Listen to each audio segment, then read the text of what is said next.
So a critical aspect of buying for a foreclosure auction is actually getting the funding, because once again, these are ones where you're not going to be able to actually close with a typical bank, because they have to often close in 30 or 60 days, and you most time don't have access to the property. So today I'm going to talk about it because a subscriber asked for a little bit more detail on the financing of a foreclosure auction. So let's get to it. If you have any questions, leave a comment below. And as always, guys, we are Two Guys Take on Real Estate. If this is at all helpful, make sure you hit that thumb up icon, because it tells everyone that this is great content. So thank you so much, and let's get right to it. Start off first, when you're going to a foreclosure auction, you need to understand the foreclosure process, because every state's a little different. I'm going to talk about specifically Massachusetts and Connecticut, where that's where we go.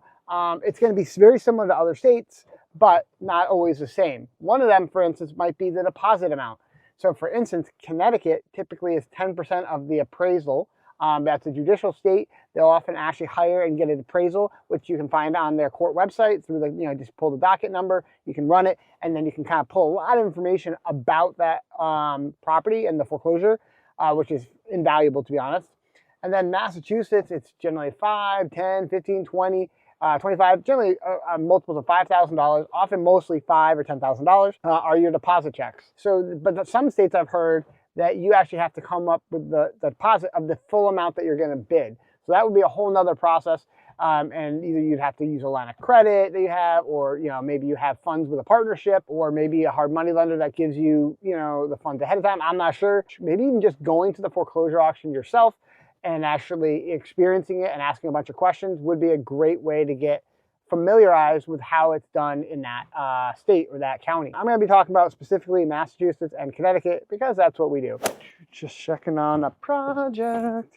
We typically use, and keep on ourselves deposit checks that we fund by our cash on hand and our lines of credit. Now in Massachusetts and Connecticut, typically after you sign the memorandum of sale of winning an auction, you have to close in 30 days. We're not able to get typical financing, so what we have done in the past many times is use what's called a hard or private money. And so I want to talk a little bit more about that specifically, so that you understand how to go about it. Now these people you can generally find, talk to other realtors. I would talk to mortgage brokers, often have access to a lot of these private lenders. And you can also just go on, check Facebook Marketplace. A lot of them troll there looking for people looking to lend money or to borrow money because they're looking to lend it. And they're all going to have different terms. So typically you're going to find that these people are lending in 12-month increments. Maybe they do 6 months, maybe they do 12, maybe they'll even do 18, but the average I'd say is 12 months. So that means you have 12 months to have your exit strategy. Then you're going to have an interest rate. So they'll have, maybe 10 or 12 or whatever it might be percent. So that's basically if you borrowed $100,000 and you kept it for the whole term of the loans, or the full 12 months, let's just say, you'd be paying $12,000 in interest to them. On top of that, they might have an origination fee. It could be $1,500 to $3,000 I've seen. And these are basically cover maybe a drive-by appraisal, some lawyer fees, whatever other processing fees that they drum up. And that is all kind of included there. And then they might also charge on top of that points.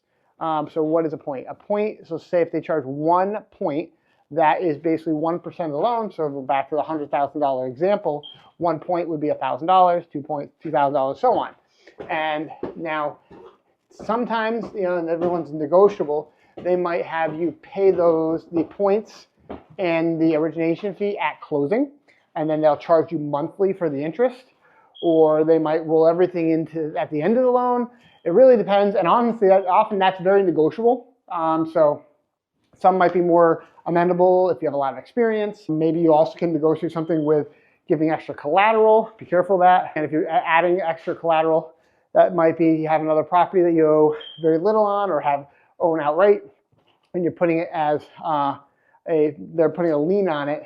Basically, if there's any, if they have to foreclose on the other project, and then there's it's under basically we're able to recoup all their money, they could then go after your other asset. Be careful of that. That's not something I'd recommend. It's very, it can be a great way to get stuff, but you just need to make sure you know what you're doing and that you're willing to risk that. Now, you might also be able to include in that rehab, or maybe a percentage of rehab. Maybe they'll also have you pay a deposit on the total thing. So these are all things and negotiable aspects of the loan with these lenders. Private lenders, typically are going to be people that, have extra cash in there. Maybe, their self-directed IRA, or they'll have it, or a line of credit that they're willing to leverage.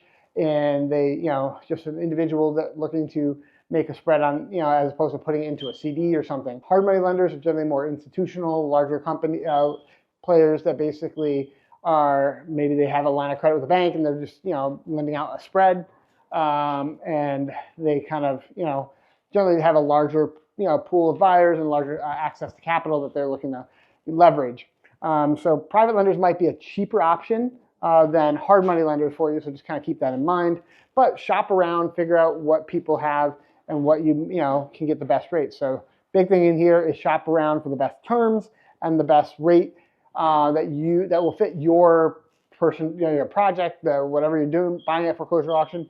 And then they're often going to need at least 2 weeks to close. Some will close sooner, some will close a little bit longer. Depends on how much they're doing for the, if they're spending a lot of time on the title search or anything else, and their lawyer, how long they take. But you really want to know what that timeline is, because once again, you're putting a deposit down on this foreclosure auction, and if you don't close, you could possibly forfeit that deposit.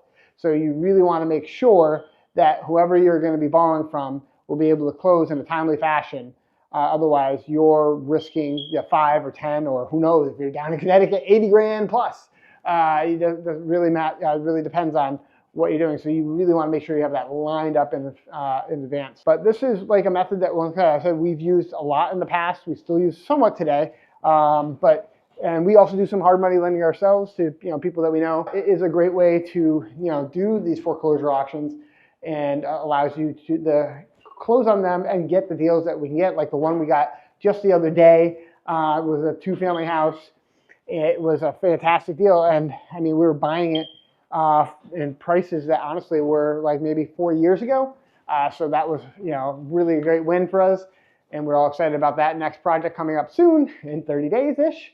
And we will actually be leveraging private money for that one.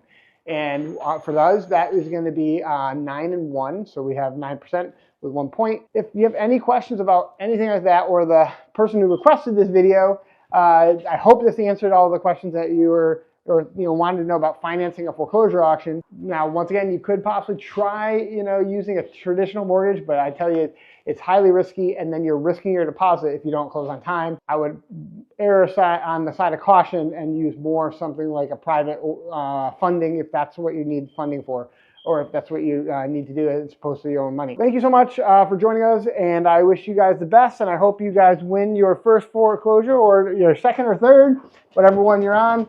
And I wish you all the best, and I'll see you guys on the next video.